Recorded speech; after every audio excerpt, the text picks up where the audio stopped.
KTV વિશેષમાં આગળ વાત કરીએ તો દાહોદ નજીક આવેલ ખરેડી ગામ આજના દિવસે વિકાસના દાવાઓને ખોટા સાબિત કરતી પરિસ્થિતિમાં પસાર થઈ રહ્યું છે। ગામના રસ્તાઓ, ગલીઓ અને જાહેર સ્થળો પર ગંદકીના ઢગ અને તૂટેલા રસ્તાઓથી જીવલેણ સ્થિતિ સર્જાઈ છે। વિશેષ કરીને આંગણવાડી કેન્દ્રની આજુબાજુની ગંદકી બાળકોના સ્વાસ્થ્ય માટે ગંભીર ખતરો ઊભો કરી રહી છે।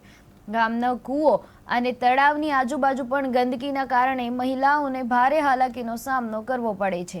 શાળાઓ અને આંગણવાડીઓ તરફ જતા બાળકોને કાદવ અને ઝાંખર વચ્ચે જઈ ભણવું પડે છે। ચોમાસાની ઋતુમાં તો સ્થિતિ વધુ વિકટ બની જાય છે। પીવાના પાણીની વ્યવસ્થા નામ માત્ર છે। મહિલાઓને દૂર દૂરથી પાણી લેવા જવું પડે છે અને કૂવાઓની આસપાસની ગંદકી પાણીની ગુણવત્તા પર પણ સવાલ ઊભા કરે છે। રહીશોમાં ભારે આક્રોશ જોવા મળે છે અને તેમની તાત્કાલિક માંગ છે કે સ્થાનિક તંત્ર સ્વચ્છતા, પાણી અને રસ્તા જેવી મૂળભૂત સુવિધાઓ માટે ઝડપથી પગલાં ભરે। ખરેડી ગામની આ દયનીય સ્થિતિ વિકસિત ગુજરાતના નારા પર ગંભીર પ્રશ્નાર્થ ઊભો કરે છે।